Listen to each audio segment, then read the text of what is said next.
Welcome. Welcome to the Skill Circuit. We are talking about technology. I am giving advice. How about some guidance? I'm giving guidance.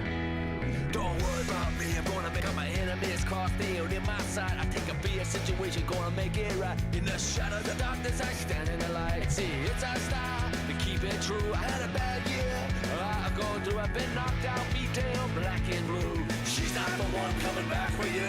She's not the one coming back for you. If I fall back down, you're gonna help me back up again. If I fall back down, you're gonna be my friend. If I fall back down, you're gonna help me back up again. If I fall back down, you're gonna be my friend. Welcome. Let's turn this down. Hopefully the music isn't too cumbersome. Alright, y'all. A little bit about myself. I am a infrastructure engineer, do a lot of different things. I work at the crossroads where business meets technology in the finance industry. So once again, this is where the finance, business, and technology worlds meet each other. I'm gonna try to sit up so that my camera doesn't have a conniption trying to see me, but welcome aboard. I am, as advertised, going to be talking about your career, your technology, and then how you apply this stuff in a business context. Because you might have one, you might have another, but you don't have all three. And it's rare to have all three, but I'm going to show you how to recognize whether you even have one of them. And we all do. So check it out. Sit back, let's get into it. So, if you're out there and you are looking for a career path, okay, you could be somebody's like, maybe I want to be a cybersecurity professional. Maybe that's you. You want to be a cybersecurity professional. Well, there are many paths to try to get into that. Now, what I'm here to tell you is that it's very common for people to seek out the career or the field of study that they think they want to get into. But I will tell you that some of the things that people choose for themselves, you got to be a real tinkerer. You know what a tinkerer is? Someone who tinkers without bars, someone who tinkers without limits. That is truly like a good cybersecurity professional is somebody who just doesn't let it go, like a dog with a bone, or like a dog with a scent or something. So if you see what I'm saying, there's a very specific kind of person that is going to excel in the world of cybersecurity, and that's only from a technical perspective. I'm not talking about management. What we got to understand and we got to get real about is that there's an expectation that you will become a manager, because that's where people seem to think that the money is. But I'm here to tell you that in the world of technology, you get two paths. You have the path of a technical SME, and then you have the path of a manager. The managerial route takes you from wherever you happen to be, base employee, to a manager, to a director, to a VP, or maybe a senior director, and then a VP. And then that continues on in an endless cycle until you get to the C-suite executives, okay? When you hear C-suite, what that means is that they are the CEO, the CFO, the CIO, the CTO, in my case. So most organizations all funnel through their C-suite level executives whose job it is to, I don't know, be the face of the company, address the public, address the shareholders, that kind of deal. And we're gonna get into this. Hold on.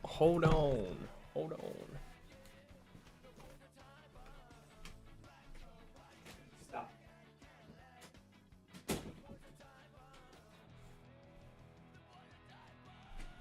You know what? Come in.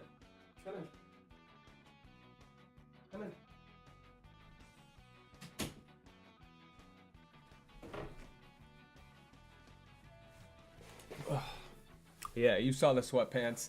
You already know. You already know. Sorry, that was a very whiny cat. Such a whiny cat trying to get in. Is the cat always trying to get in? Yeah. Bet you. So, in this world, in this crazy world, you got this technical path, and then you got this managerial path. The managerial path puts you on like the dark train to the C-suite level, the C-suite life. Okay. And what that means is that you will be interfacing with what are called the CTOs, CIOs, CEOs, CFO, the list goes on. But again, the rat race commands that you choose one of these paths. Now, either you're going to become extremely technically competent and become a tech lead or a team lead or subject matter expert or a principal engineer, I've seen as some of the highest, a fellow, right? There are different titles to becoming technically competent. So just take the route of cybersecurity, for example. You usually start as an analyst, much like every other place. You'll start as an analyst, a junior or something.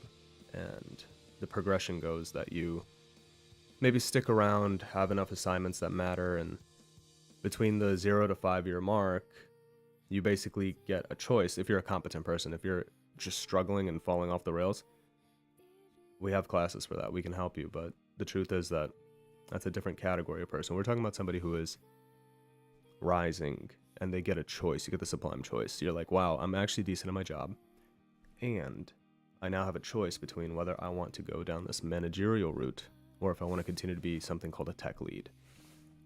I will say that both of them have their hardships. Something called a technical fire, where if you're the tech lead, you will never truly be out of the tech fire. You're constantly going to have to be the paths. Basically, they deviate extremely from each other in the sense that as the tech lead, you're constantly chasing after technology to make sure that you're following it and staying up to date. With the managerial route, you have to become something called a people leader. Your job increasingly hinges on others' success and the ability to make that success possible. You want to come up? Want to come up? All right. You want to say hi? All right. There's a little one in the lap here. But yeah, the technical fire. You never come out of it. You become a people leader. You then also have to continue building, and how do you say, your job is increasingly dependent on the ability to get others to do their job. Two paths. I'm not here to tell you one is better than the other. I would just say that either you kind of go a little bonkers trying to be the tech lead. Not to say that this is some kind of defeatist, pessimistic viewpoint. I'm just saying that there is no perfect situation, truly, right? But what you do get is knowledge to arm yourself with a choice. Are you more of one or the other? Now, I've seen success in both regards. The people live a different type of life. Director types, managerial types, they're relied upon to keep the status quo. Now, this is the career advice that you're not going to hear. Now that I've kind of introed what the scheme, the landscape looks like, right? I can't really get into giving career advice until I describe why it matters in the first place, right? In order to do better, be more effective with the job or whatever that you're trying to get, okay, so this is the thing. I'm trying to tell people that you should know exactly what you're getting yourself into. Okay. Now, what that means is if you choose a managerial route, you're basically used in this society, in this world, right? You have a ownership class. These are the owners and families of industries. And so they comprise a lot of the oftentimes the C-suite executives, if not the shareholders and the founders of the actual companies, so the ones who are truly making the profits off of the business, you could make a very, very fair case that yes, the CTO and all these other high ups, CEO and whatnot, VPs even, are getting stock bonuses, payment in other forms. They get the retention bonus. They get a lot of different types of perks.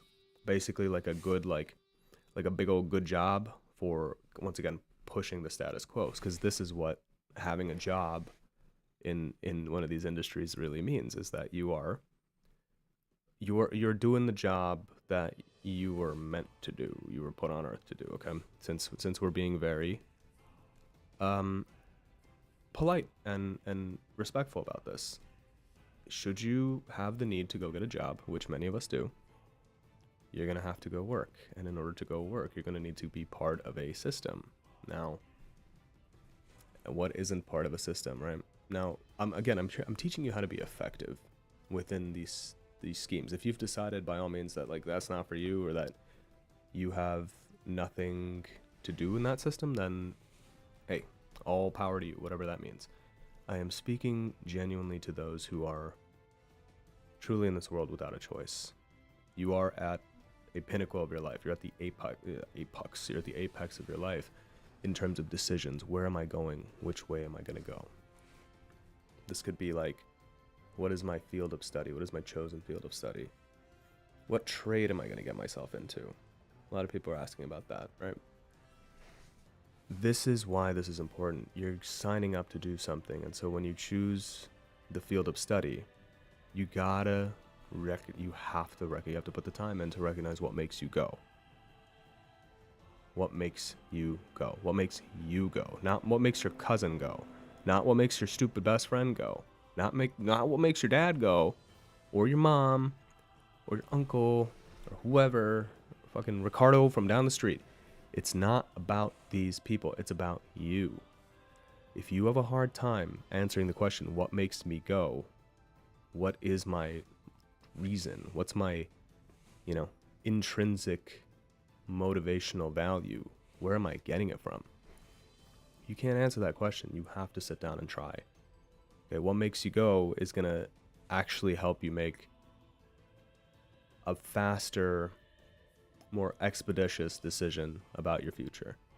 Though I'm a huge advocate for people just saying like, hey, yeah, I'm going to do this. I think I want to be a teacher. I want to be an English teacher in high school. Pretty specific, very funny thing, right?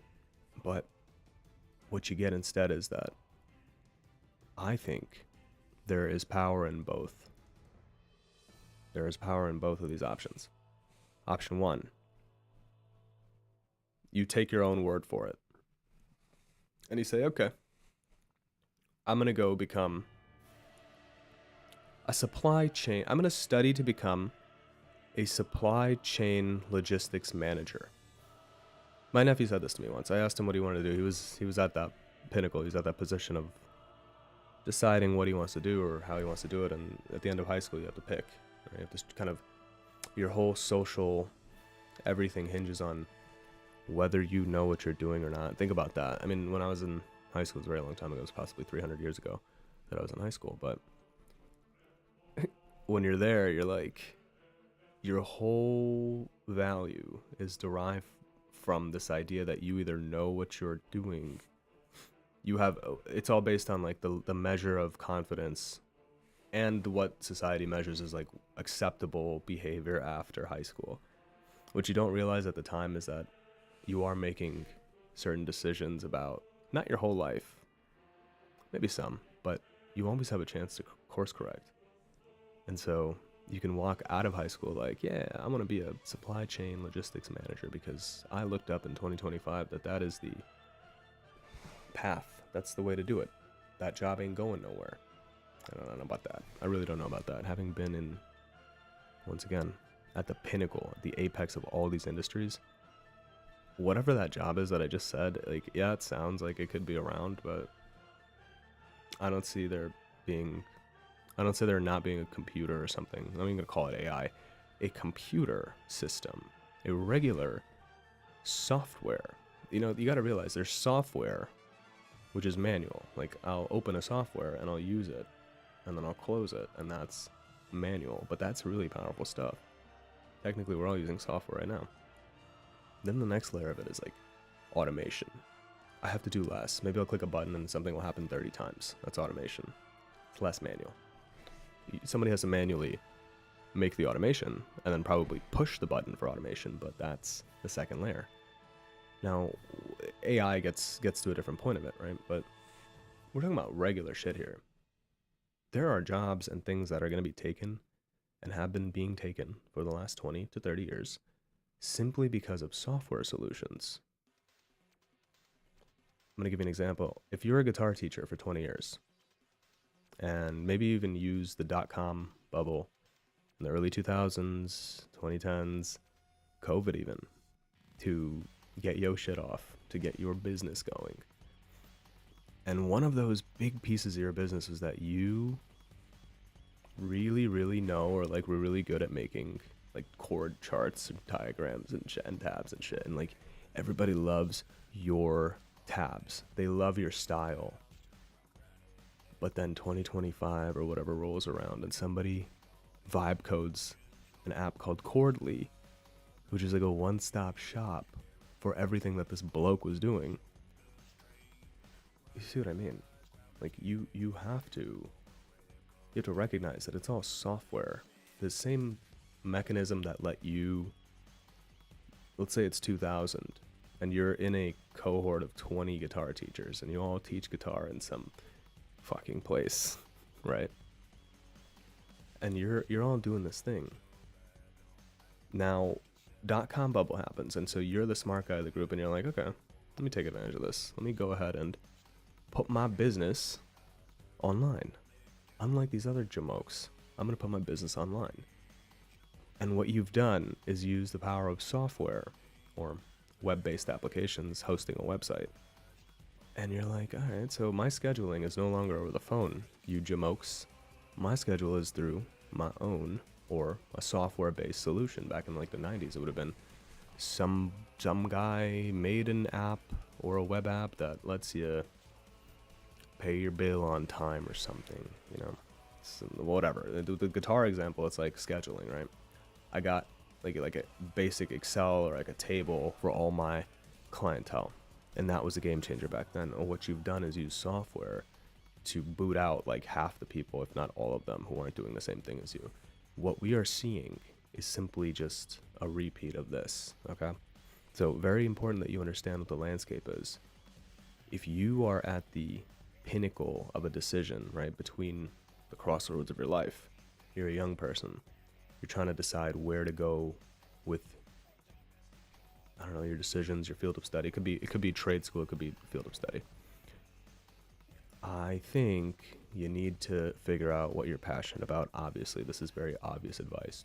Go figure out your passion. Well, clearly. I'm going to put it in better terms. Find out what makes you go.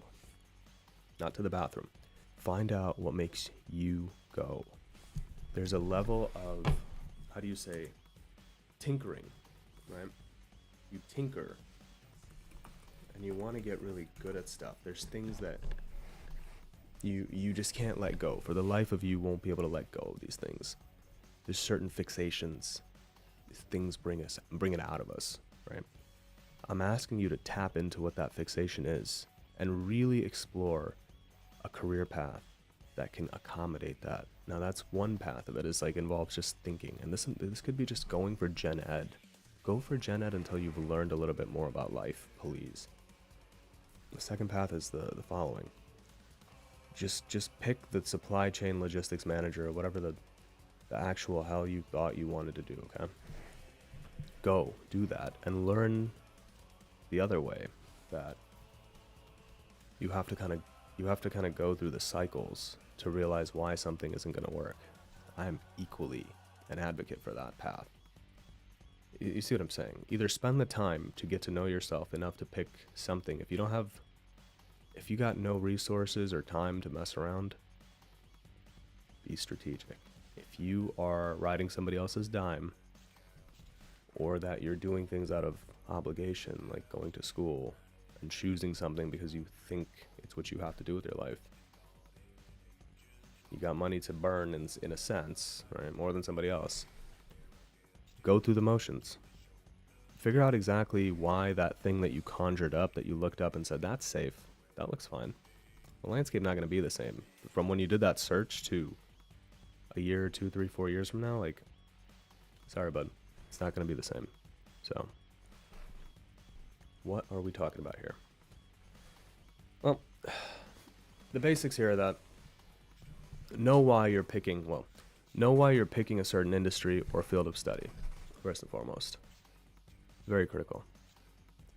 Second, know what kind of path you're going to walk. Are you going to be somebody who has to learn constantly, be at the forefront of technology, has to be cutting edge, bleeding edge, as I say, keeping up with every latest innovation to be at the top of your game as an engineer? Really what that is, the path of technology is one of an engineer, one of a manager. Manager manages engineers. You don't need to be technically brilliant to do that, but you do have to have people skills, understanding of technology and things like that. Let's try to move this, maybe this will help. Hopefully it's not in a constant buffer cycle. That would be not so helpful.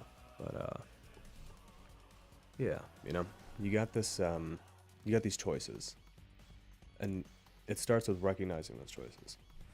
Now, back to a cybersecurity example. Let's say you're brand spanking new. You have no experience, you have no nothing. You might even be a young person who's in college right now, but you're curious about the cybersecurity profession because you heard that there's a lot of money involved. You heard that there's money to be made in the profession. Dude, this thing's gonna piss me off. So I sit like this, maybe this will help. So you heard about cybersecurity. Maybe your cousin or your friend Ricardo or whoever said that they make a lot of money, or you see people making money in this industry. What you got to recognize is that it's no different than that whole either be the smartest person in the room or go be a manager. I'm not saying that there's no merit to being a manager. I'm saying that that path involves letting go of yourself a little bit. Just a little bit. You're going to be pushing the status quo, and maybe you don't understand what that means right now. One day you will. You're going to be pushing the status quo. Now, what about the technical path? That is also a life of stress, I can tell you. I feel like that has its own challenges. They both have their challenges. You have to decide what type of person you are, by the way. If you're somebody who is naturally an engineer, a tinkerer, somebody who wants to figure shit out, you're better suited for that technical lead path.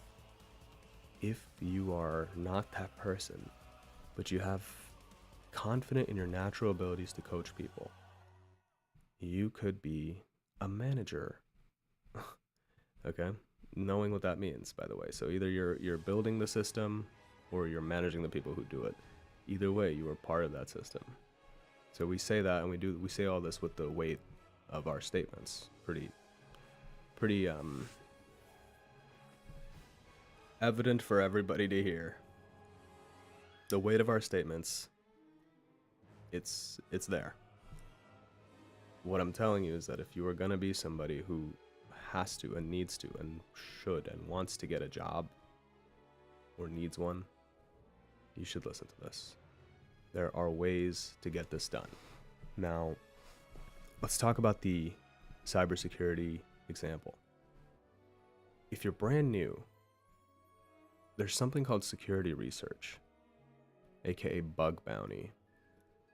I would recommend that you really are fresh off the street and you heard from your friend Ricardo or whatever that cybersecurity is the move, IT is the move, whatever, right? Let's say you heard all this. Now Ricardo is telling you that this should be your career path. And you are like, okay, there's money, there's status, there's job security. Why wouldn't I want this? I mean, everything seems perfect on paper. It seems like everything I'd ever wanted, right? And you might be right, But you have to understand that cybersecurity, like, unless you're plugged up and you just know people and you can just get a manager spot like that, and by the way, that's the nepotized nature of this world. Either it's nepo shit or it's like, I know somebody and I'm really plugged up because of nepo shit or something. If you're not like that, then you're probably wondering, you're really scratching your head like, how do I actually get in? I'm not willing to put in some work for my brain to actually learn something, but I still want to get the cybersecurity job. I need it.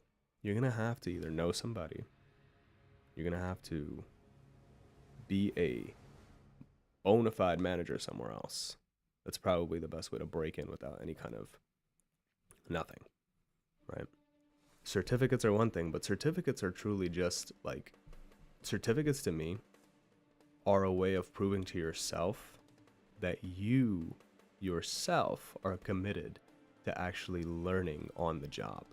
That, I'm going to say that again.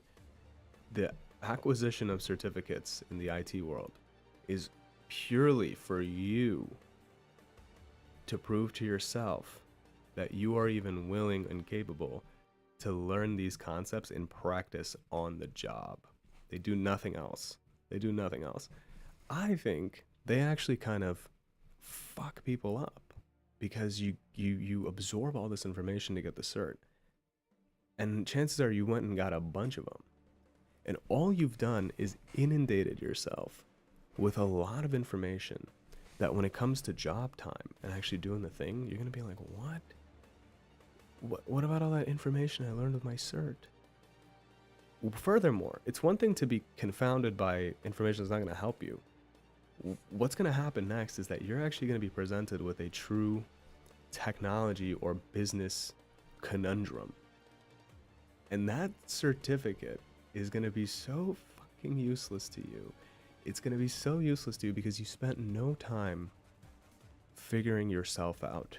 Like 90% of cybersecurity, IT, corporate finance is simply being able to answer the question. Okay, first of all, recognize that a question is being asked of you. Second, be present enough to answer it. And third, just answer the question. Answer it expeditiously. Answer it expeditiously. Now, I'm pontificating. I'm going off. I'm yapping a lot, okay? That's because this is my platform. I can say whatever I want. I can do whatever I want. But when it comes to work, the thing that they love the most, I'll be very honest with you, and we're going to get into the next section here, okay? So I kind of gave a brief, not so brief, overview of my disposition of the industry, but the next section is going to be even more exciting, okay? Because this is going to be actual coaching, once again, for people who are already in. And if you're not in, I'm giving you the secret golden keys you need to succeed. You could start doing this today. You could start doing this right now. You might have a call in a minute. And if you do some of the stuff that I'm telling you to do, you will notice a difference. Your manager is going to shit his pants the next time you talk to him. Okay? But let's finish this off. Bug bounty, security research. The whole thing with cybersecurity is kind of messed up because I know for a fact there are a lot of people who go into the field of study and they want the degree so badly. They want the degree so badly, and then they get it.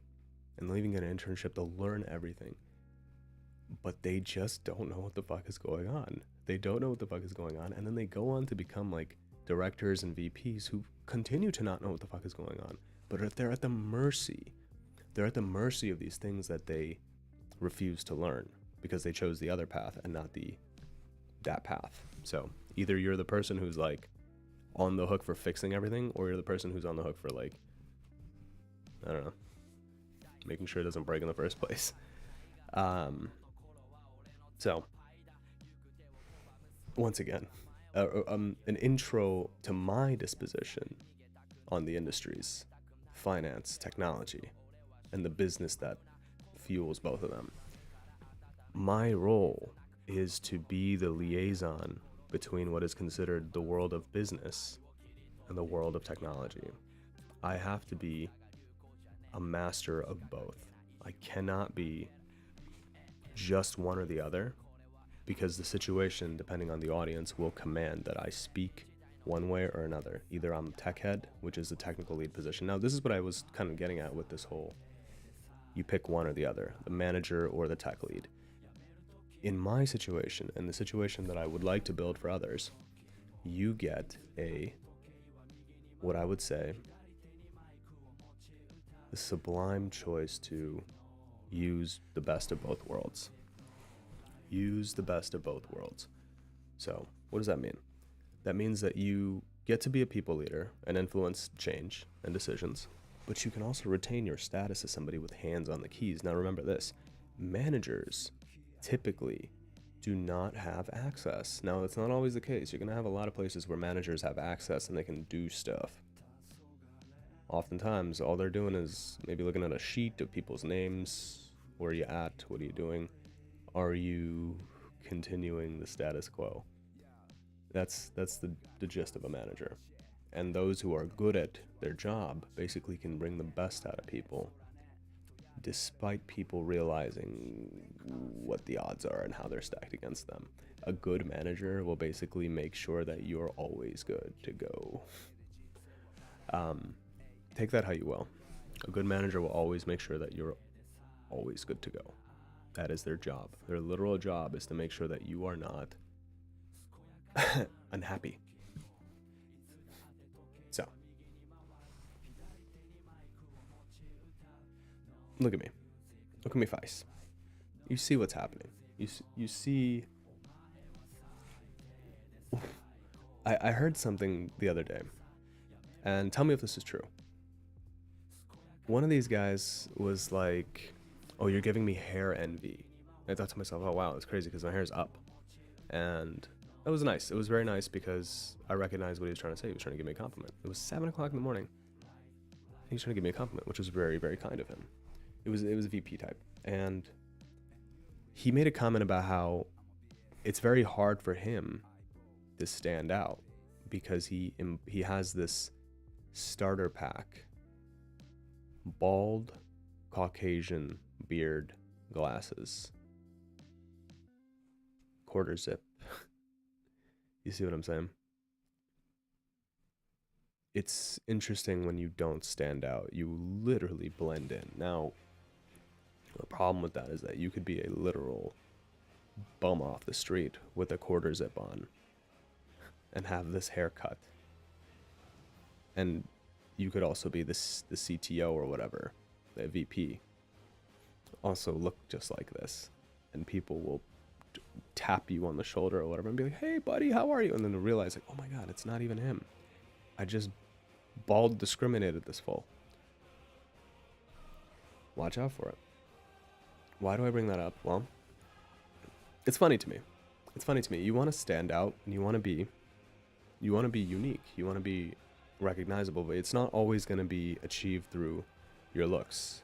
Now, by all means, it takes time to build a kind of a reputation, not only work-wise, but who you are as a person in symbiosis with your work life. So if you're, let's say, you have a reputation for being somebody who gets shit done, you can synonymize that with a deeply professional look, or contrast it with a deeply, like, I don't give a fuck attitude. I've seen both. Both of these characters have a lot of pull in that world. Okay, now what I'm going to say next is very important. I was making this point to somebody else. Now but I take the initiative to train people when they come on. Once again, I'm not a manager.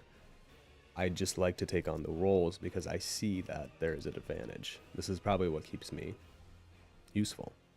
I recognize the things that other people don't. So I'm long past this whole like not my job concept. I'm long past the whole like my job's too hard. There's no such thing.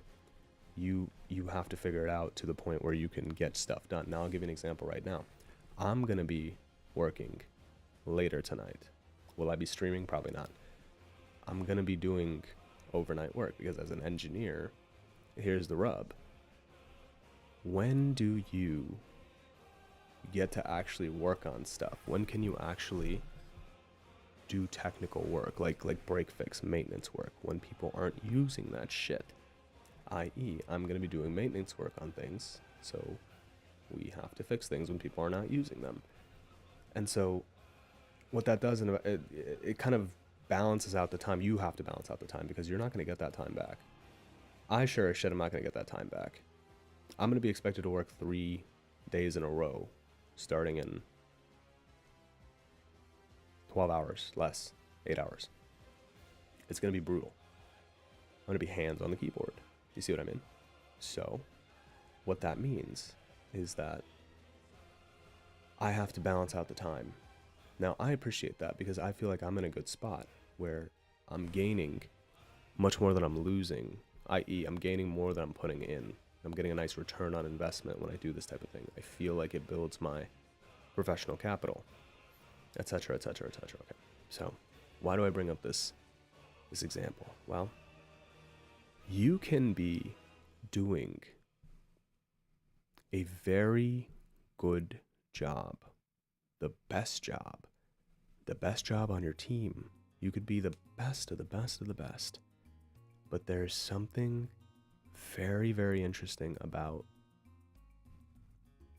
the right and wrong kind of attention. If you're quietly doing everything that's expected of you at work, you will not be promoted. You will not get a raise. You won't get anything because the fact is that you don't just get that. You have to go and prove it, okay? Now remember, we're being grand optimists. We're not being crazy, tangential freaks. Okay, that's a different conversation. Maybe there'll be a Patreon for that kind of conversation. But what we are doing is being very real about this. If you are just trying to do an amazing job but fly under the radar, I have really bad news for you. You will not get promoted. You will not ascend in that ladder. You can't do it. If you have a special circumstance where you know somebody or you're nepoed the fuck out, then maybe. But if that's not you, I'm telling you, amazing, amazing quality work, flying under the radar, being, again, people can make the case that, like, if you're in a bad spot, like you have bad attention going to because you did something, you destroyed something, you caused an incident or some shit, okay? You broke some shit. You get this negative, seemingly negative perception of leadership. Leadership looks at you like, what is this dummy doing? Let's get this guy out of here. He's got 1.5 strikes left and then he's out. Now that's one way of thinking about it. But if you're somebody who does a damn good job and you're known to do that good job and you get into some hot water, maybe just a little bit, you have a chance to transmute that, much like alchemy. You have a chance to transmute that into something great. You, actually, with possibly not mediocre work, but your medium effort will shine so much brighter than somebody else's amazing 1000%, 10 out of 10, 11 out of 10 effort, because they choose to shy away from the attention zone, the spotlight. So it's not always a bad thing if you're on leadership's radar, because if you can prove yourself to be indispensable. Now I know that that's not popular all the time. People seem to be really like charged up about this concept of being indispensable. I don't think anybody's indispensable. I think that if they really wanted to, they could just get, they could do the thing. There's no secrets about, and that's for good reason, by the way. Employers are the way they are to employees because employees are employees. And like I said, it's not anybody's fault, but if one were to wake up from the grand nap that we all take every day, it would not be so, it wouldn't be so conducive to the status quo, as I said. And so that is why we have what we have. Now, back to the point. Fly under the radar, do amazing work, don't get recognized, burn out, out of there. Push people one way or another. Make them see you. Be indispensable at the same time, and thus, if people are always seeing and hearing about you, not always negative or positive, but just the fact that you are somebody who gets things done, is not afraid of the limelight, you have a chance to then become competent and say, all right, I'm going to use that limelight to shine. And that's what I mean to say, is that you cannot expect leadership or anyone to recognize you if you plan to just quietly do your job and hope to be recognized whenever. You need to be aggressive. You need to be really aggressive about that. All right. That was the first section. It's kind of talking about stereotypes and things like that. Next. This is what I was saying about the whole face thing. I have a very specific calling. Not sure if you noticed this, but I don't have an accent. I barely probably have. I have an accent, I'm sure. It's just not the accent that you're used to.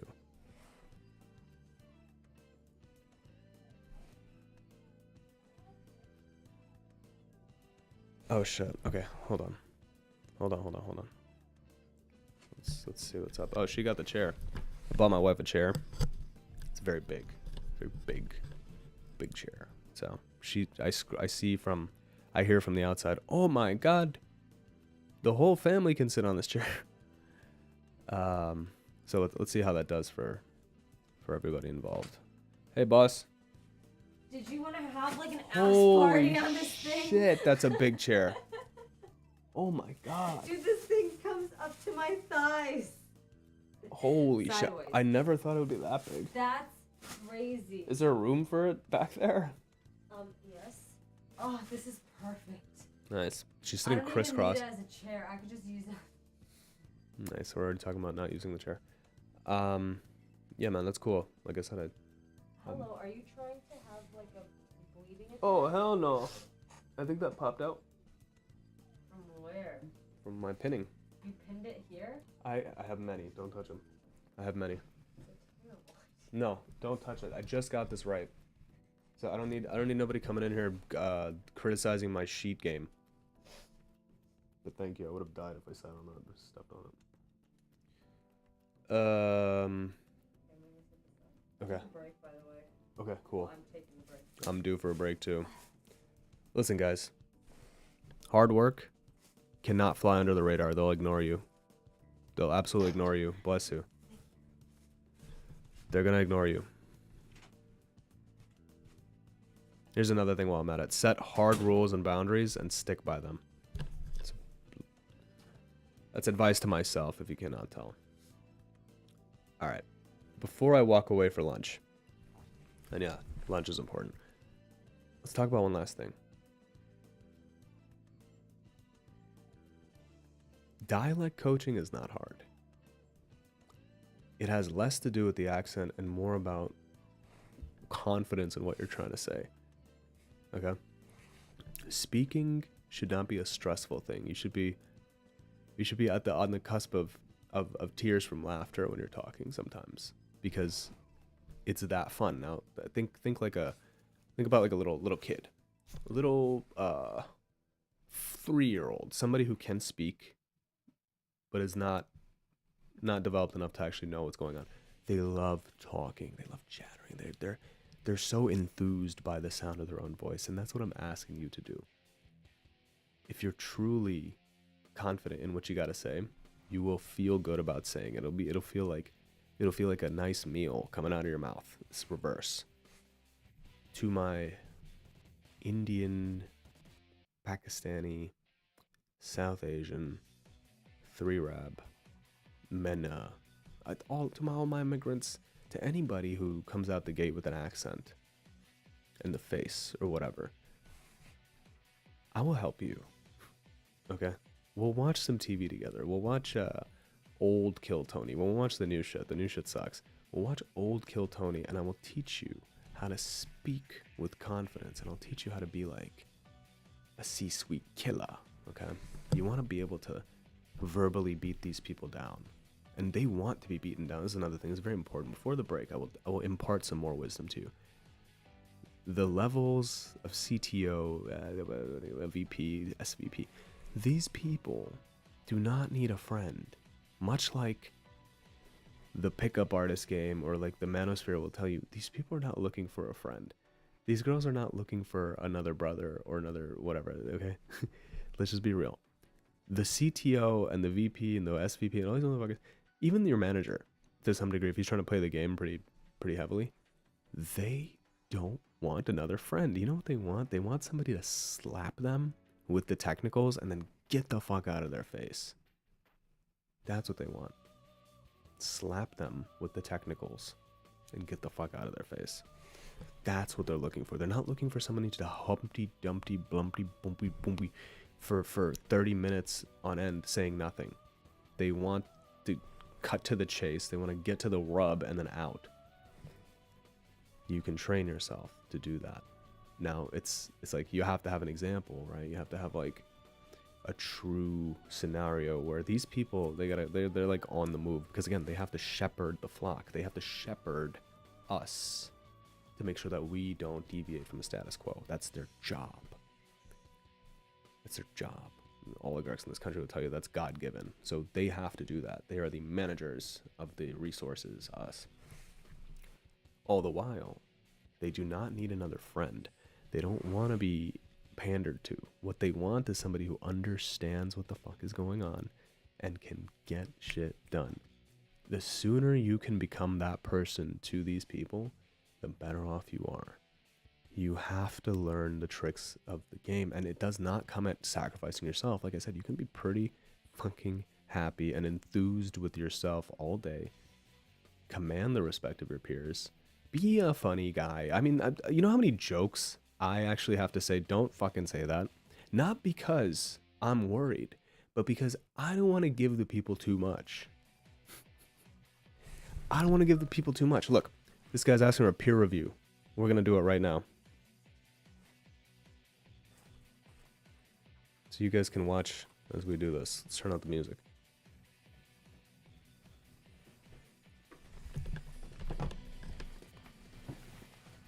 All right.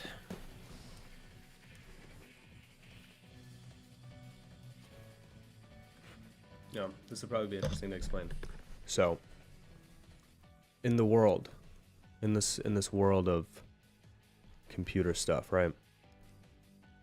Change management is one of those things that you want to put on your resume. If you can put change management on your resume, it's like, wow, this guy can do change management. Now, I'm gonna, so see, this is like time sensitive, right? So I'm gonna make sure that I do this, but I'm gonna retain the ability to just speak to you guys and actually do this as well at the same time. So let's do this. Try to get this angle right. Perhaps.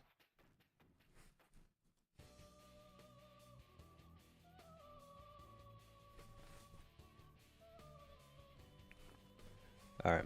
So, again, we're doing a change review in ServiceNow. You don't know what ServiceNow is, we can talk about it. This is annoying.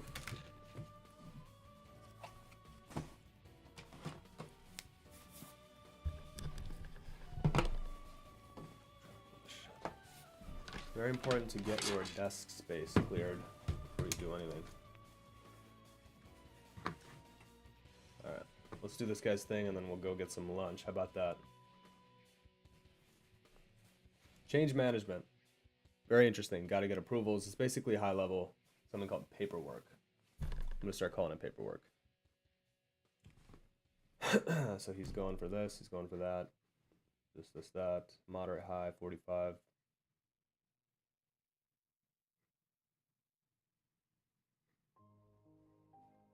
And this is where I'm like, oh wow, so many emails, so much stuff to do. Nice.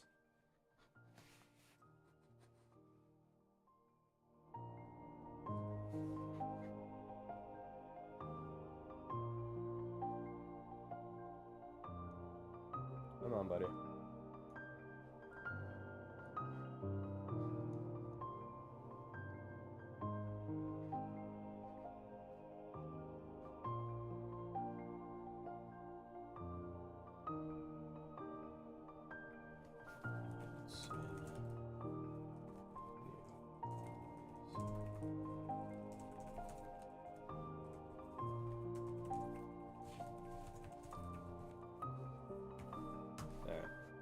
So what we are doing is helping our buddy.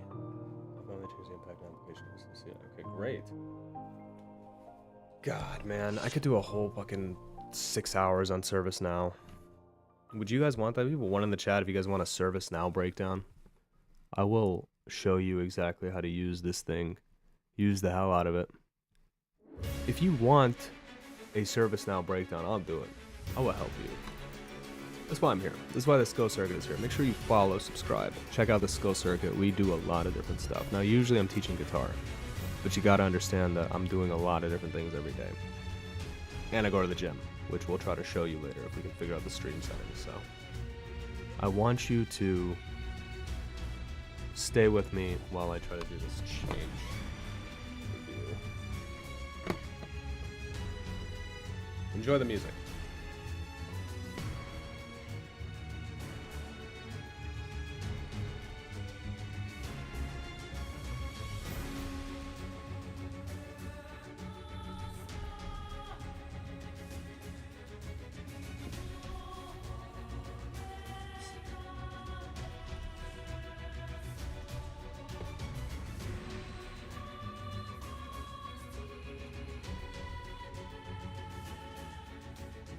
Notice the level of focus that I have to take on because, you know, that's where you're at.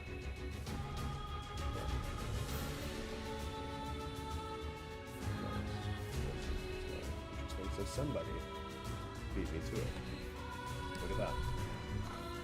I have a guy I got two guys actually who are not shadowing. We work together, but I'm helping them, and you know they gotta listen to me. So. One thing about them is that one guy actually just did something without me asking him, which is awesome. Shoot, sorry, Rep, didn't see your message. Authorize. Aha. Thanks. Thank you.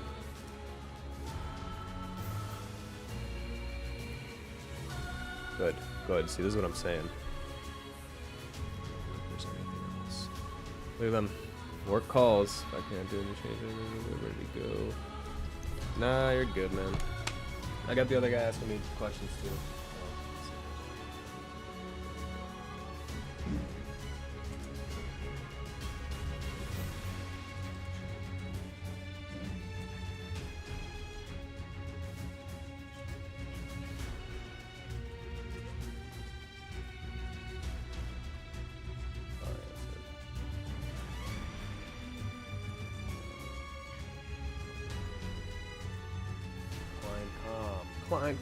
Client comms. KPIs, relationship managers, client comms. God, make it end. Make it stop. You guys really want a job? Yes, yes. And I'm actually thankful and happy that I have a job. I love being able to talk about this stuff. Does not stop the fact that it's just so annoying sometimes.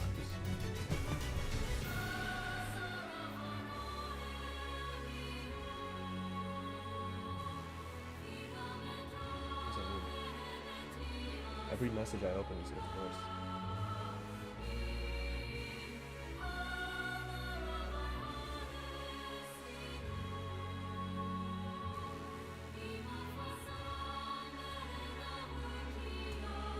Aha.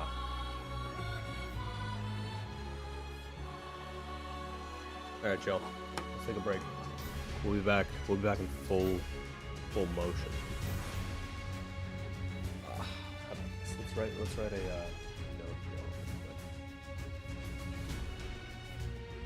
So that was cool. That guy did that thing for me, and I don't know how to do that anymore. Very clutch. Very clutch.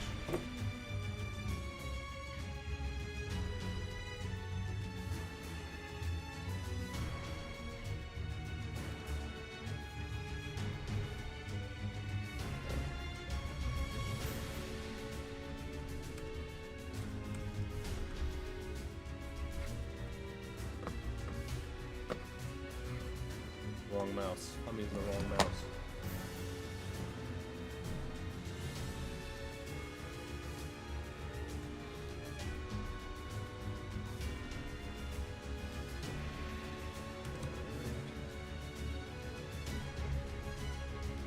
What's the second thing we talked about? We talked about this. We talked about tech leads versus managers. Then I started talking about cybersecurity. Yeah. Tech industry. Expectation versus reality.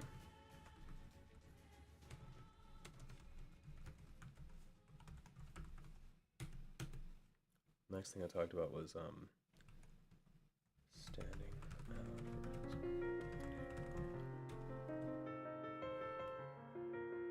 What was the last thing we talked about? Was like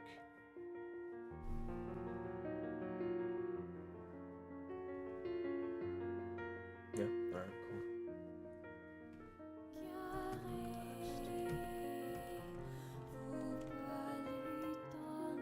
Alright, so we did career-wise.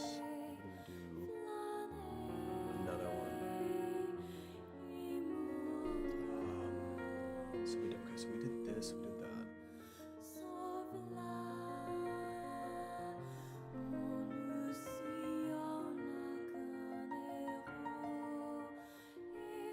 What does that mean? No, dude, figure it out. This is what I mean. People need to figure this out.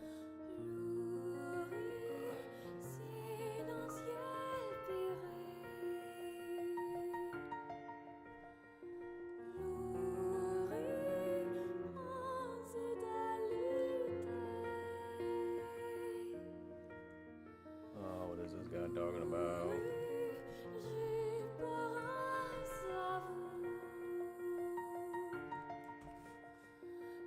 Notice. This is also the nature of the industry. You're like, I'm gonna step away for lunch. I'm gonna go do something. I have plans. What plans? What plans when people are asking you to do shit?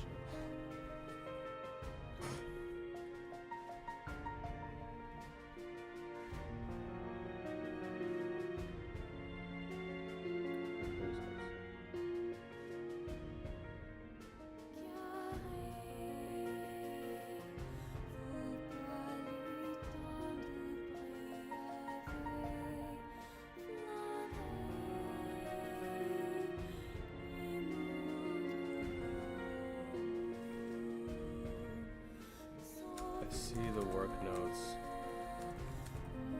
You need to address them. Really coaching the part of changes.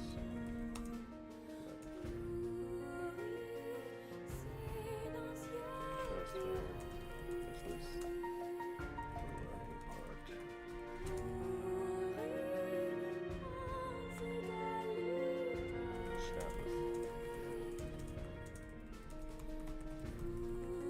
Yeah, so I got one guy who was like, oh, I need a peer review, and I went to go do it, but then one of my guys took it, so he did it, which is good. I got my other guy who's like getting inundated with questions from change management, change managers, and it's like, what do I do? I need your help. What do I do? I need your help. And I literally told him straight up, this is a coaching moment. This is a learning moment for you. So go ahead and go get him. I'm not going to handhold you for this. All right. And with that being said, let me post this real quick. A screenshot up. All right. We'll take a small break. We'll come back by like, I don't know, 1:30, 1:15. This is a song called Plush.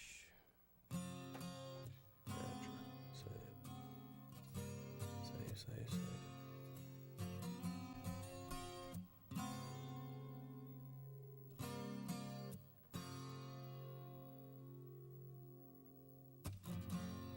And I feel the time's a ways to go.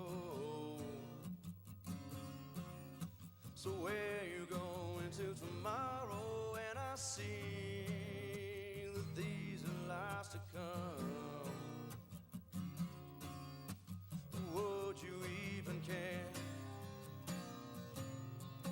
And I feel it. All right, y'all. We'll be back. And I feel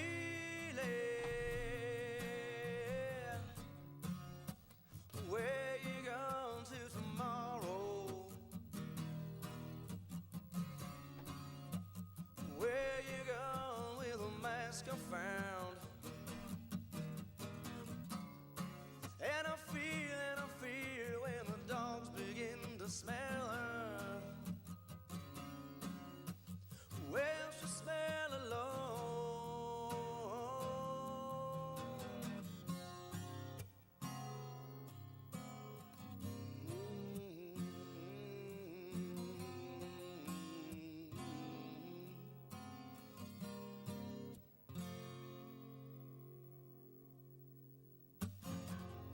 And I feel so much depends on the weather.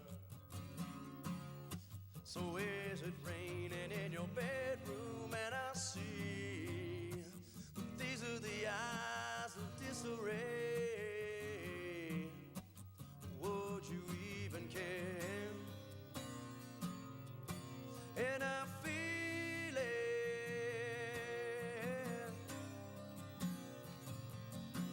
and she feels it. Where you going to tomorrow? Where you going with a mask I found? And I feel when the dogs begin to smell her. Well, she smell alone. When the dogs you find her, got time to wait for tomorrow. To find it, to find it, to find it. When the dogs you find her, got time to wait for tomorrow. To find it, to find it, to find it. Oh, yeah. Oh,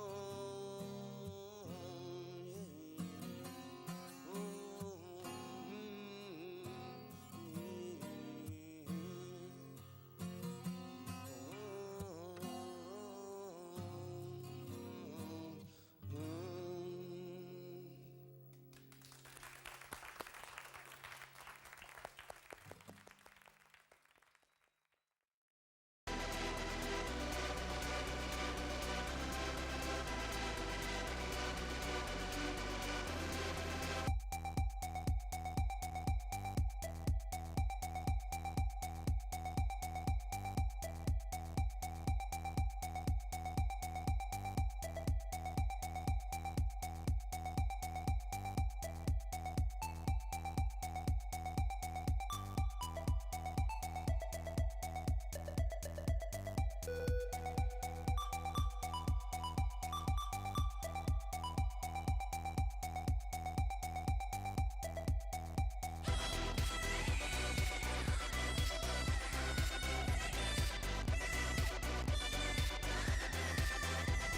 What if this all pans out like you said, and I outlive all my family and friends?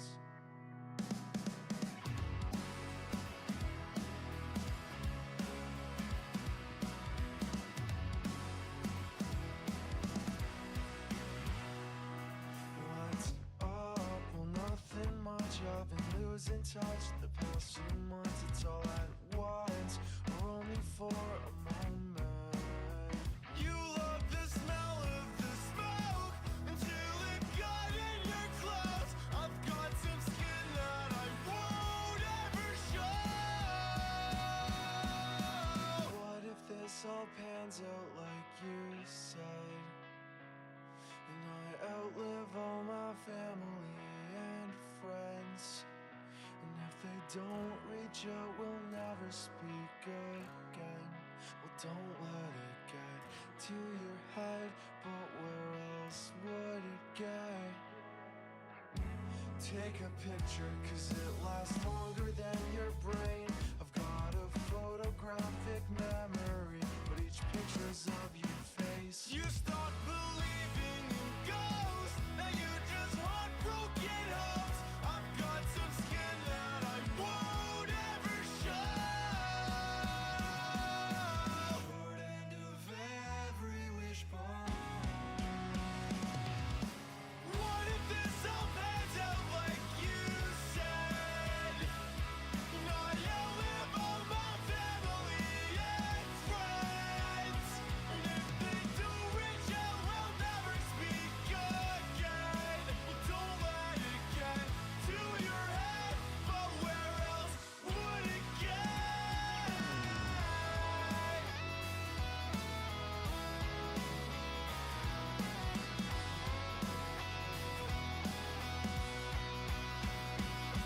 What's up? Well, nothing much. I've been losing touch the past 2 months. It's all I want, or only for a moment.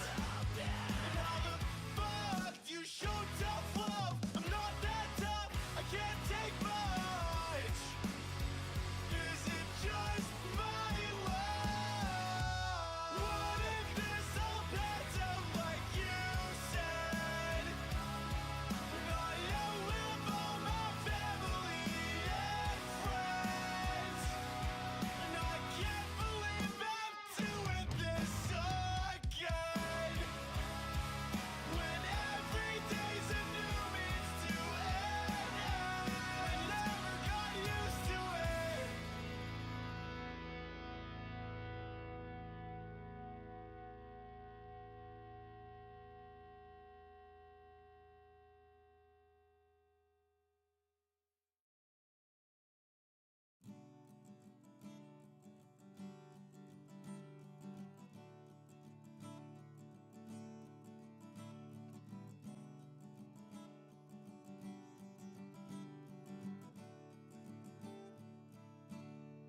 You say that drinking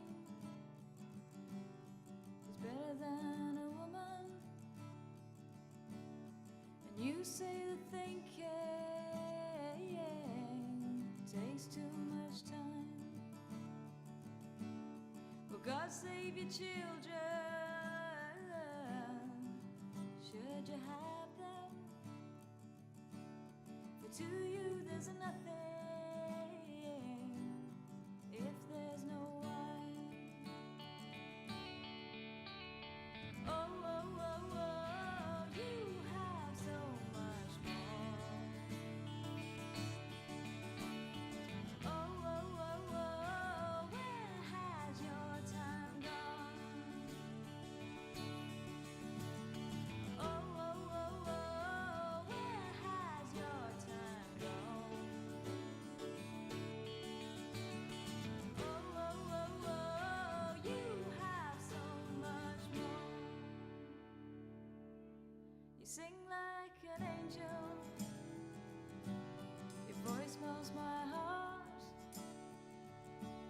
your words are wisdom, your life has been hard. And should you ever wonder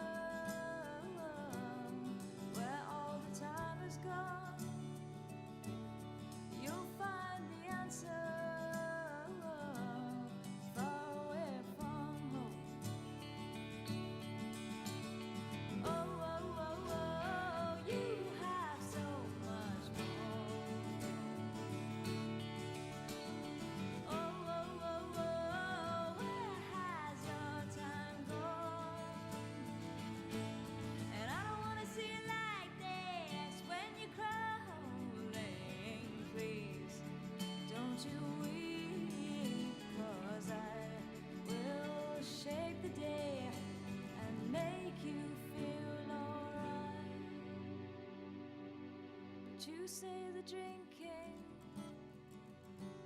is better than a woman, and you say the thinking takes too much time. You sing like a siren, your voice breaks my heart, and when you are crying, it is a lie. Oh, oh, oh, oh,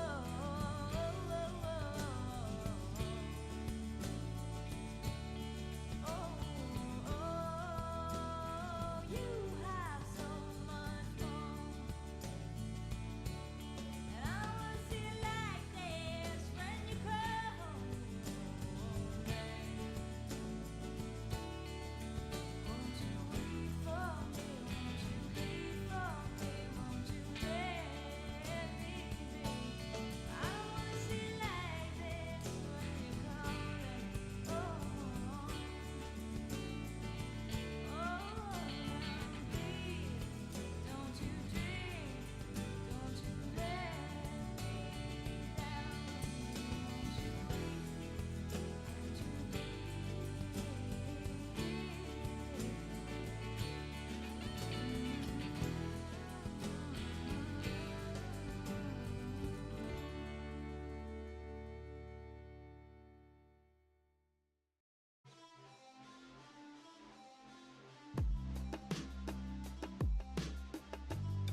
Just talk to this girl, used to live, yeah, on my street.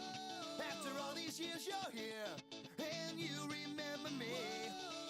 She said her old boyfriend packed up and headed back east, but she always knew someday he would go. She just got a new job and she doubts it will last. So let's take a drink and never think here's to the past. She said it's so funny how life burns out so fast. It's just another wasted day. A boring life in a boring town with the same old crowd. I used to say that I'd never stay, but I'm riding here today with that same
Yo, yo, yo, yo, yo, yo, yo, yo, yo, yo.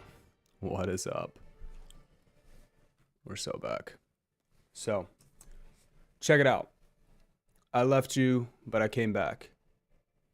Always do. We left off on some fun stuff. We definitely left off on some fun stuff. I was talking. I was being very nice, and I was trying to remain tactful. Do you know what this word tact means? Tact. It's the ability to. It goes hand in hand with discernment, but tact is the ability to get your point across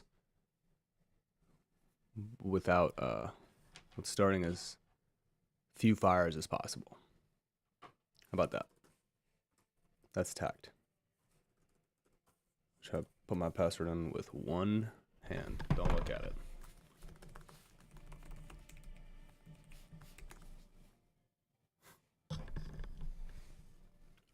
How about that? Now you can't see shit. All right, look. So, work. Work sucks, I know. A philosopher once said that. Philosopher from California, the West Coast. Welcome back to the Skill Circuit. Make sure you hit that follow button. I'm chock full of advice, oftentimes very good advice. So if you want to stick around, keep learning stuff, please do. Join us. We are live every single day doing multiple things. It's a circuit. It's not a circle. It's a skill circuit. All right. Got to reconnect Wi-Fi. Of course we do. Some of y'all will be like, why aren't you using Ethernet? Why can't everything be a wired connection? You know wired connection better, right? Okay, then. You know the wired connection's better, right? That's what I say this. Should use wired connection. It's much better. I'll wire my foot to your ass. Alright, anyways. Tech industry. Why? What's one reason you want to work in technology aside from money? Think about it. Can someone answer that question? One reason you want to work in technology aside from money. Because if you're trying to make money by working in technology, you only got a couple. You got a couple options. You got a couple choices. You might not love those choices, but you only got a couple of them. So what do you pick? What do you pick? I was making a point about cybersecurity earlier. Where I was like, okay, so let's say you really want to get into this shit. Your friend Ricardo told you that that's where you need to be. Okay, I'll tell you what.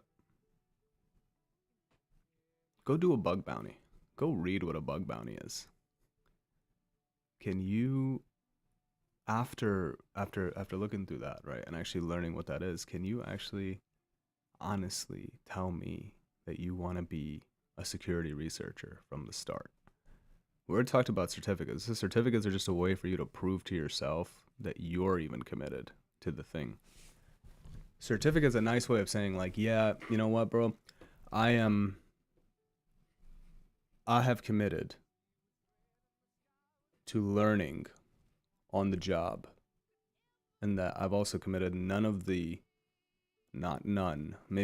a lot of the principles that I learn in my certificate acquisition, right? Certification acquisition, right? It's all gonna remain exactly as such, and not practical. It's not practical. It stays in its own bubble.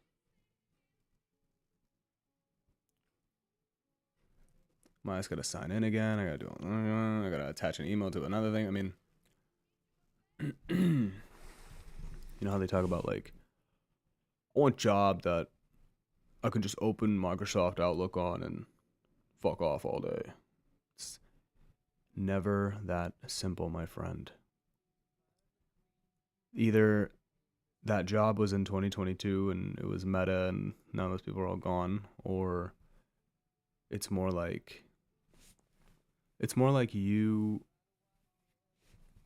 have to, your job, the nature of your job basically dictates that you have to, I don't know, have Outlook on all the time or something like that, right? Like, that's what I think. It's not given. That kind of thing is earned for sure. I'll say that. So, my hair going crazy. Forgive the hair. Pardon it. But yeah, it's like that job was really common once upon a time. And I feel like, this is just my feel like, I personally think that it was it's been automated. It's been AI'd, for lack of a better term, right? But that's just what I think. Those kinds of like get ready with me lifestyle TikTok videos, remember those?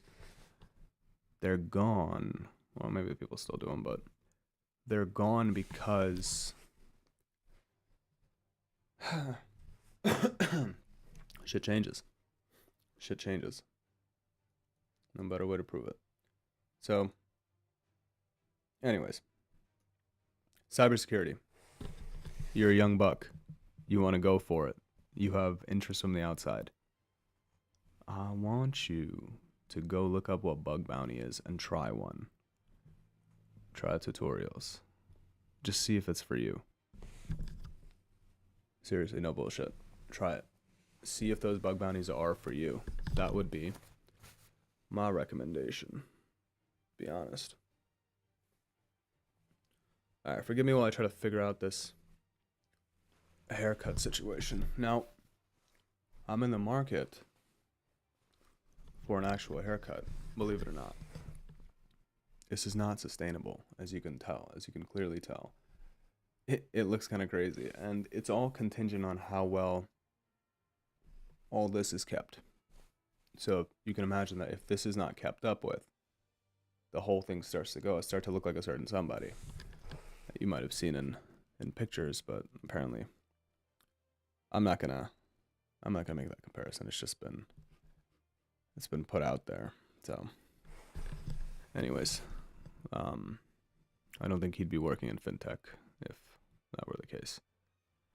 But yeah, try bug bounty. You don't know what bug bounty is? I'll show you. Why don't we show you? Okay, so this is part of the lesson. This is all part of the dilly. Now what I'm gonna do is make myself the small part of the screen.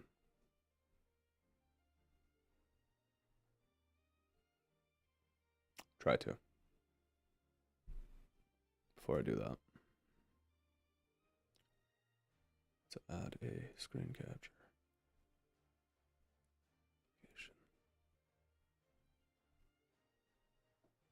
Alright, that's fine.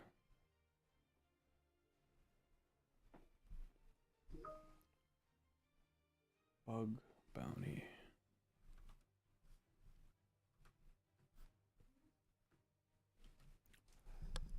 You want to be a cybersecurity person. You need to know what bug bounty is. And when I say want to be, that means you're not already in. That means you have interest from the outside. Yeah. So, what I will tell you is that, here, let's make this larger screen, I guess.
name a company.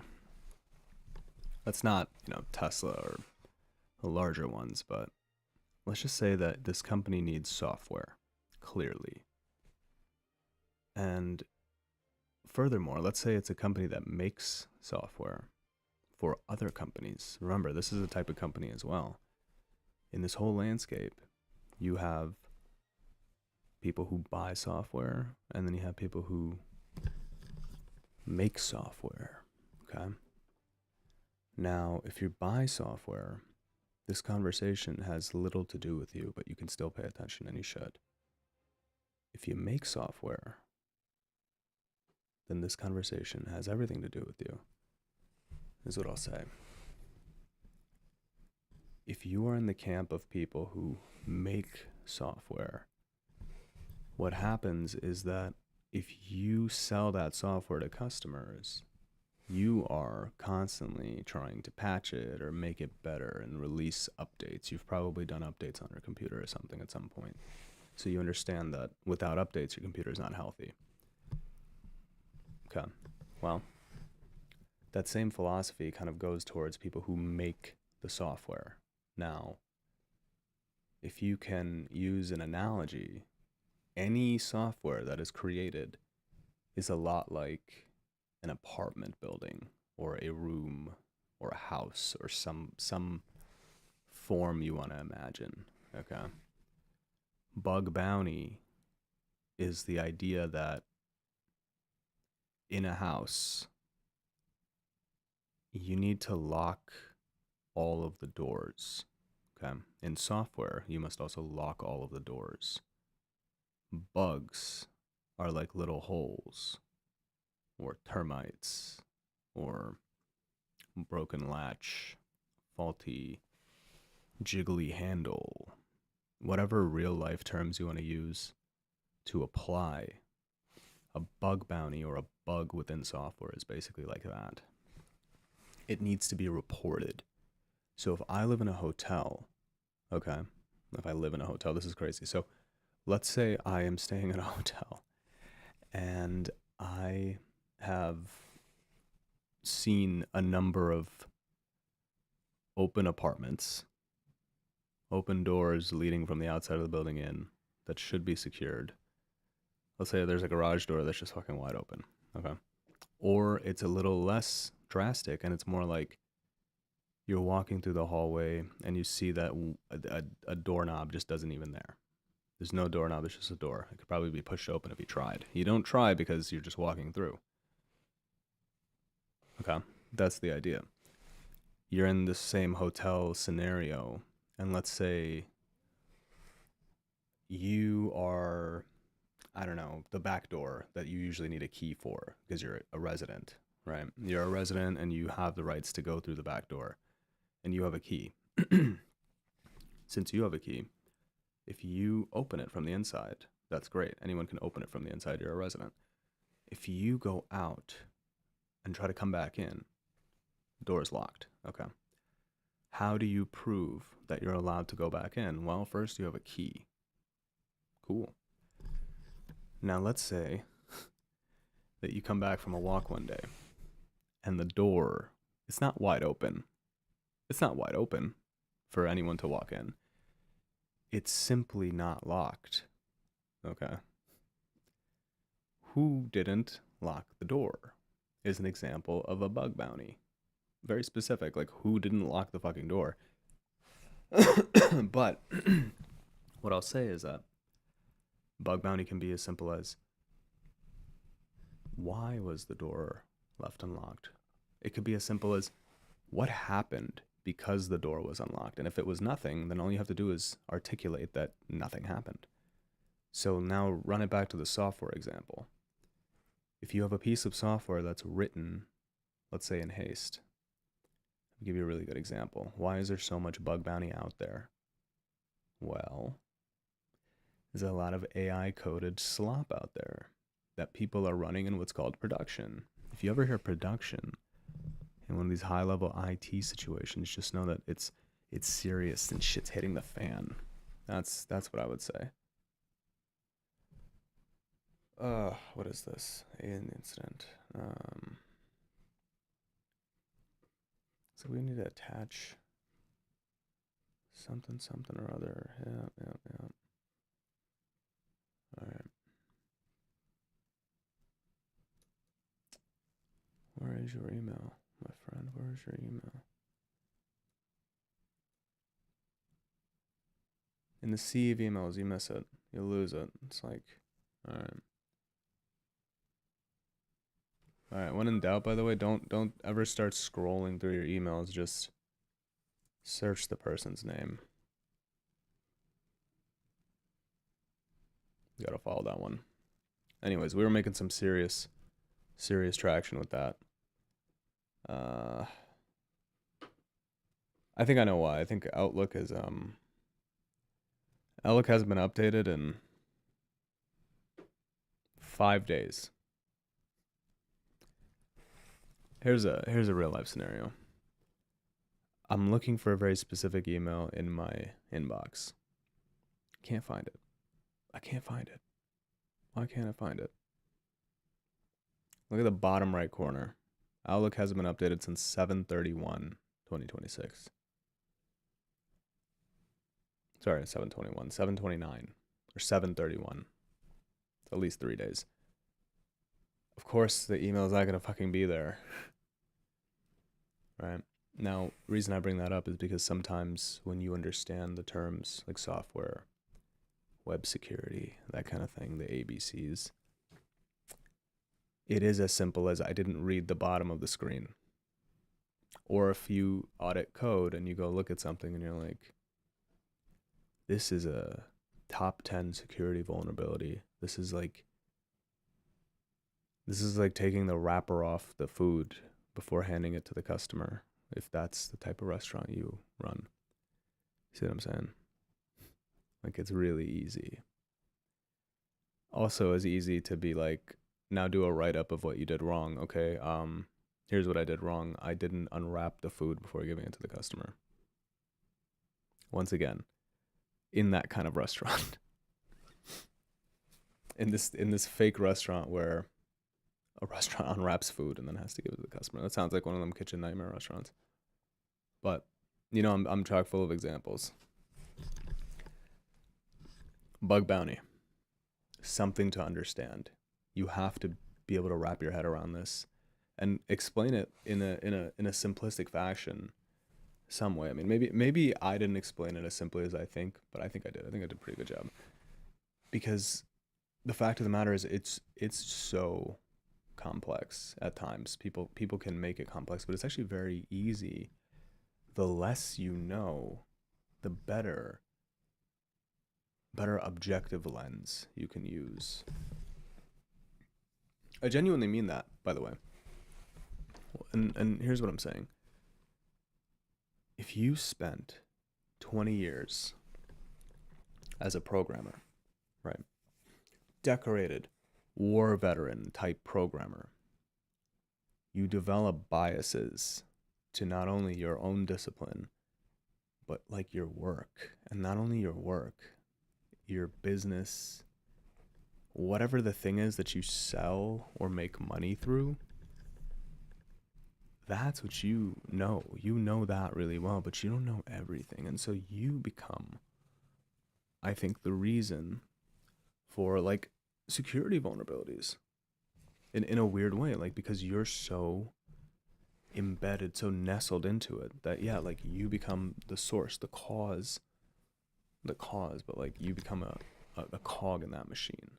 So I wonder, right, if you are going in a little more, I'd say less, hold on.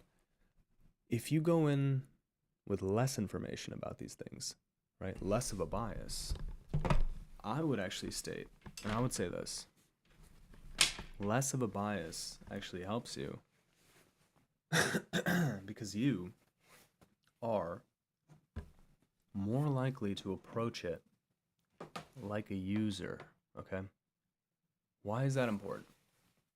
Why is it important to approach it like a user?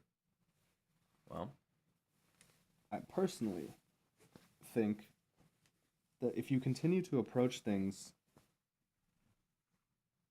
as like the creator of the software, for example, or a power user of the software, but not an outsider, you're not as objective as you think, to be honest. Okay? So when it comes to noobs, or brand new people who are just getting into it, right? It's kind of like, here, maybe I'll have a little more credibility now that you'll see my hair is up. So now I have put up the bun, okay? Because we're getting serious. We're gonna start really hammering some of this stuff, okay? So, where was I? The bugs.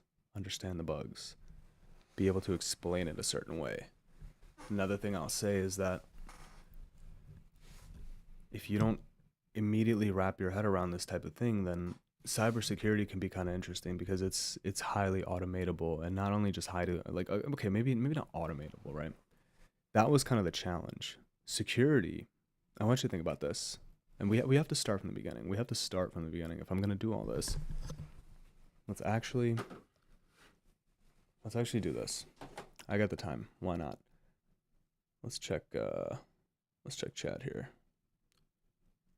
Interesting. All right, hold on. Check it.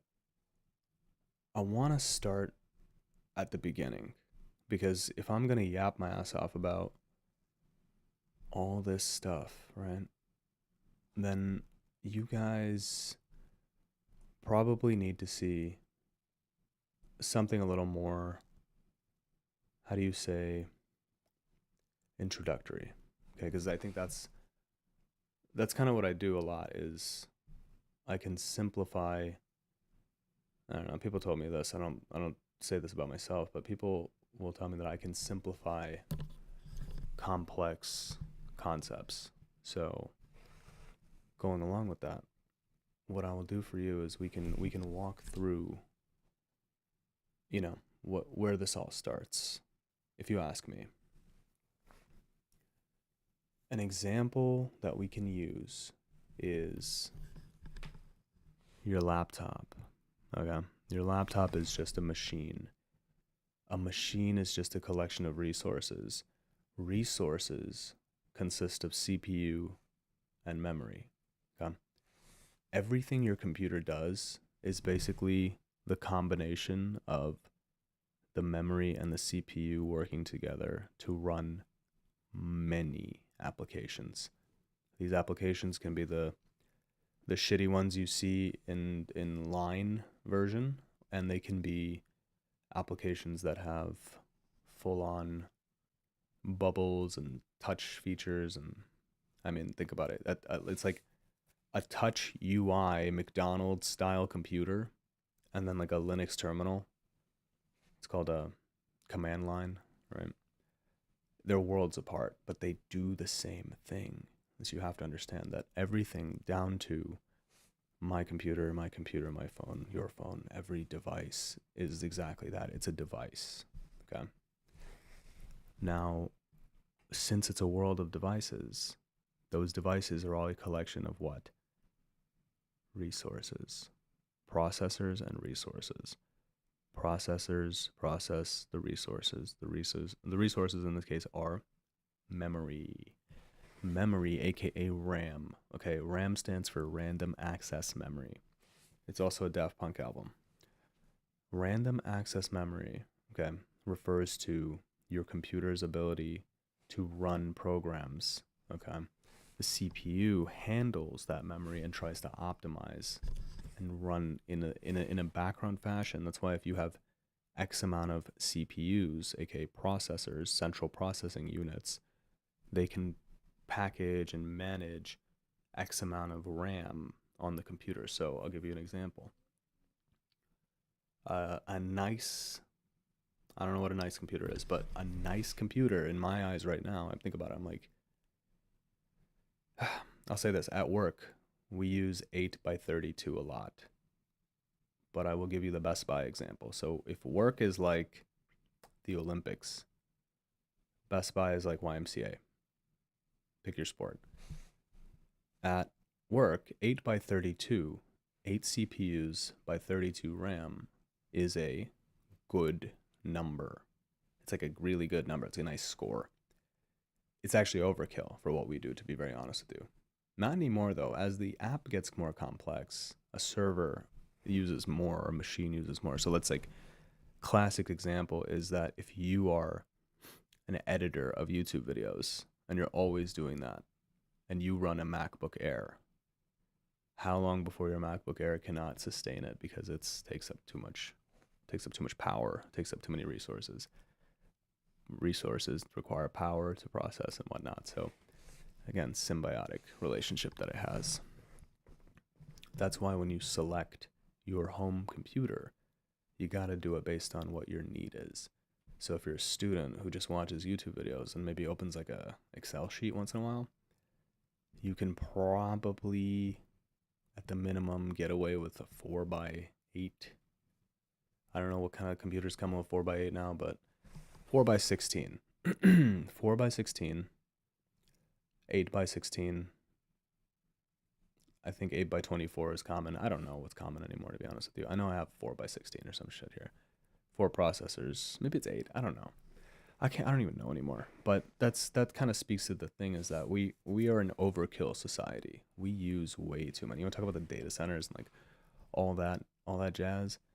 Why are people bitching and complaining? Is because we use so many devices. I have fucking 2 phones and a bunch of shit on this desk. I have too many devices. I have a lot of devices. I'm one of those people.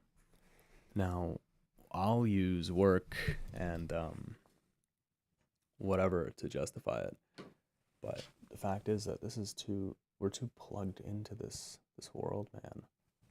If you ask me, we're just like a little too plugged into this world. I think that angle's a little better. And speaking of being plugged in, remember we were talking about Outlook not opening? Still hasn't opened. We need you to open. I'm trying to attach something to the change. Anyways, the story starts at processors and RAM. Processors and RAM, okay. Now, there we go. Now it's loading.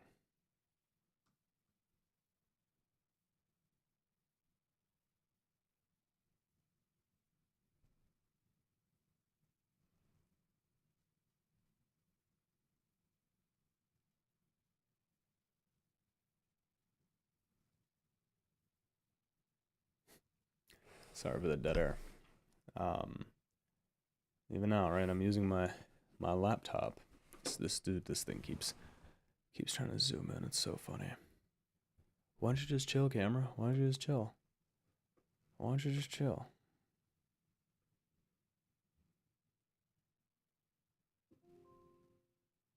Okay, well, I want to talk about, why do people complain about Windows? What is the purpose of complaining about Windows? I will tell you. Windows is known for using a lot of extra resources. It quite literally wastes resources. It has a reputation for running useless shit in the background. When I say useless, I mean things that take up power, like screens and a circle on the screen, like going in a circle to tell you that your thing is loading. All of this. The circle itself, by itself, is not enough to warrant like bitching and complaining. But what is the stuff you can't see. Now that circle loading is something you can see.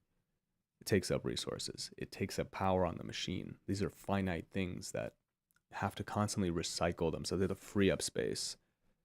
If it doesn't smartly, the chip inside, the microchip inside, the processor, that thing, like if it's not smart enough to balance itself out, that's why you have multiple processors. You can't just have one. That's why you have 4 or 8 or fucking 16 sometimes.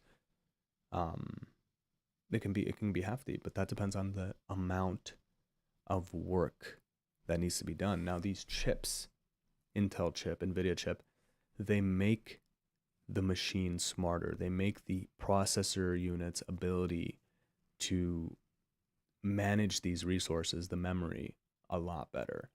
So you need less processors to get more done. Okay, that's the way we're heading. So back in the day, you needed like one big ass processor, and then a bunch of memory. And then as you kept adding resources, that processor's like, I can't do this, man. That's like the equivalent of adding a McDonald's employee, and he's the best.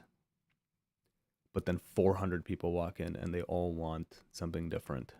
This guy cannot, he won't be able to, by human standards, handle what it is. Fuck McDonald's.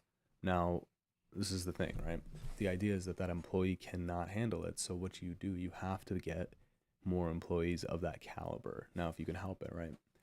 In the tech world, fine, you can get an identical processor. In the work world, you won't get the identical person. Like, you might get the same person, but that person might be like a, I don't know, tripping on acid every day or something. With the retail and with food industry, you never know what you're gonna get. But the idea is that in this example, you got a great worker, but then 400 people come in because your restaurant's doing that well. And now suddenly this guy cannot keep up. So in that same example, the computer, we get 4 processors, and they're all very smart because of the chip that powers them. As the chips get better, the need for processors does not decrease because people need to make more AI slop. So as you continue to make more AI slop, we're going to need to continue to add resources. Resources become more, they become more expensive and scarce as we continue to make more AI slop. So we have to make more data centers. Anyways, CPU, RAM, 8x32, 4x16, the shit that you see at Best Buy, the shit that you ignore. It literally comes right back to finite resources. Now, this is important. This is something you may not realize.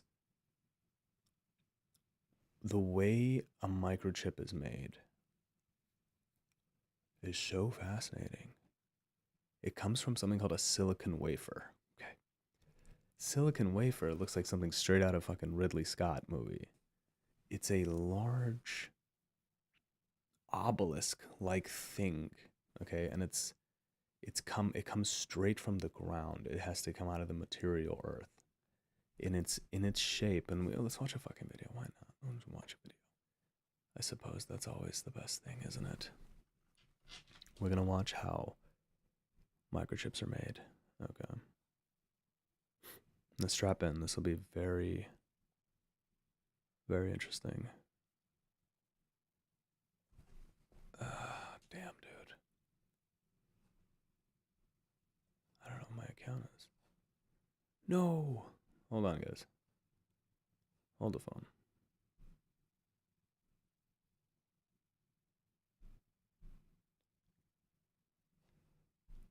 Ah, thank God. Okay. Watch this. So, we need a thumbnail. I need an actual thumbnail, dude. This is my big problem. Let's log into the skill circuit real quick.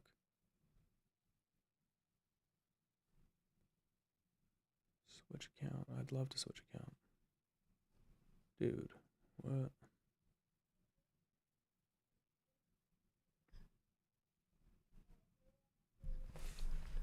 Hold, please.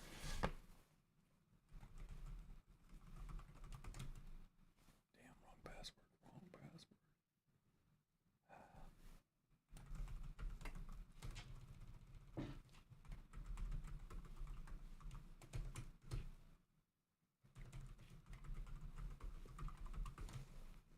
Oh, hell no.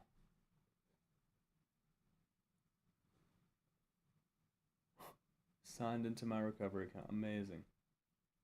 Continue to YouTube, please. So funny. Alright. Dude.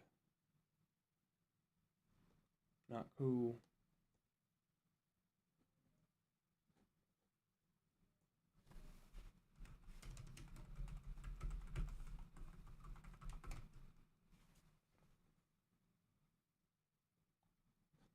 Amazing. Finally got to do what I was trying to do. Switch account now.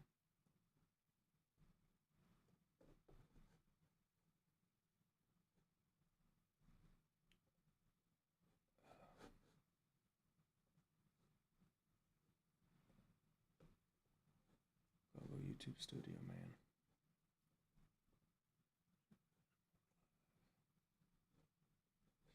software. You fucking know.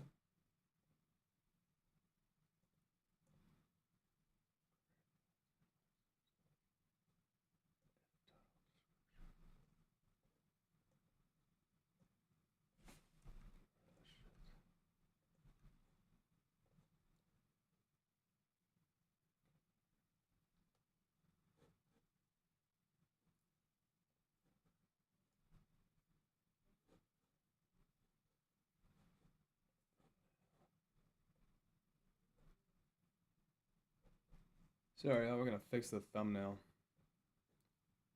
We're gonna add a funny little photo there. There you go.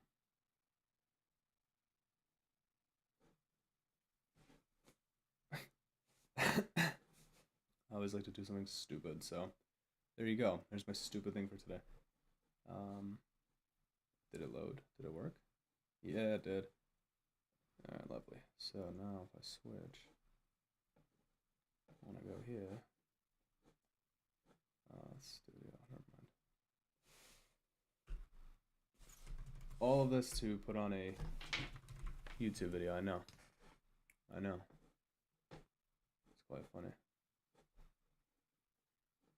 Alright.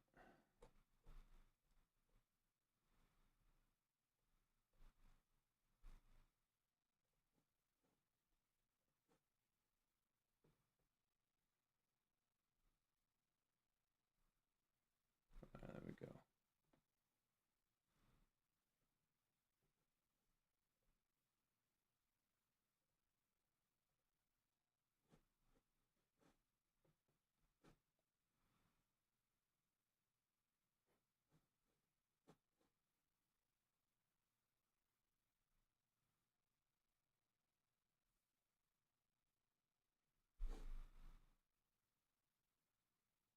Alright, check it out. Silicon.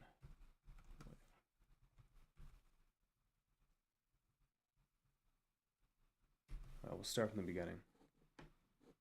Ingot pulling. So like a volcano. Ingot formation. America has this.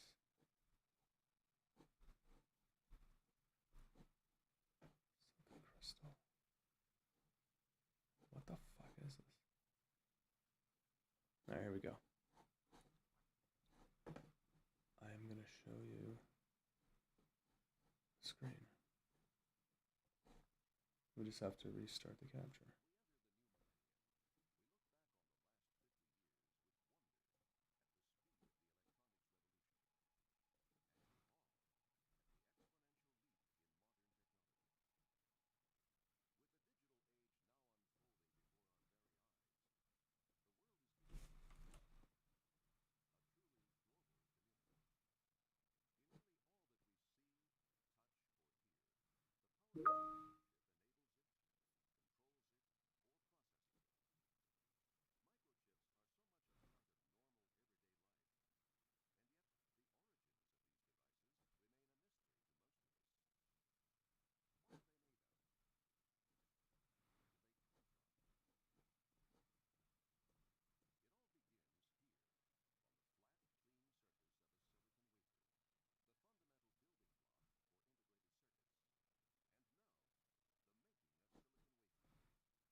Crystal pulling process.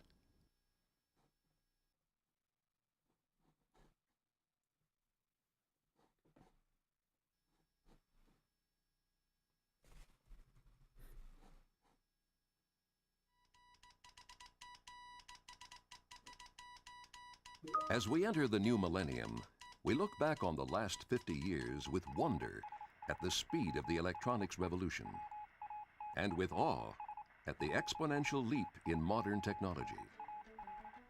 With the digital age now unfolding before our very eyes, the world is becoming even smaller, a truly global community.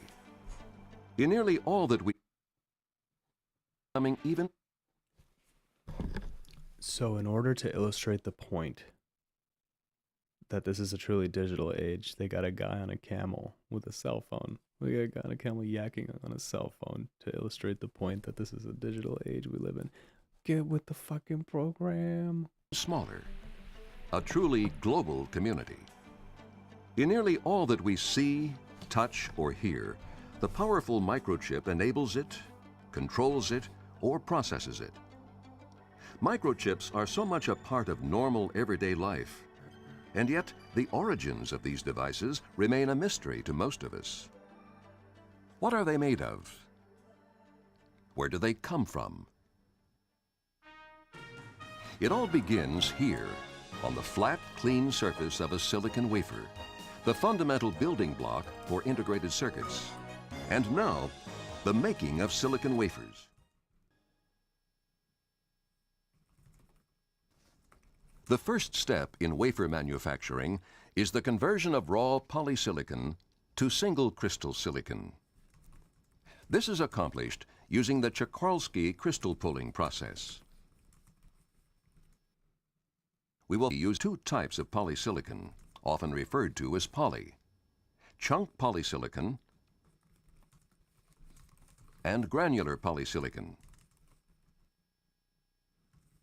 Chunk poly is received in pre-measured and pre-packaged bags and is staged at the crystal puller. It is then carefully stacked by hand in a quartz crucible. Charge stacking is a critical procedure because it maximizes the amount of poly material in the crucible, and it contributes to a higher success rate for the production run.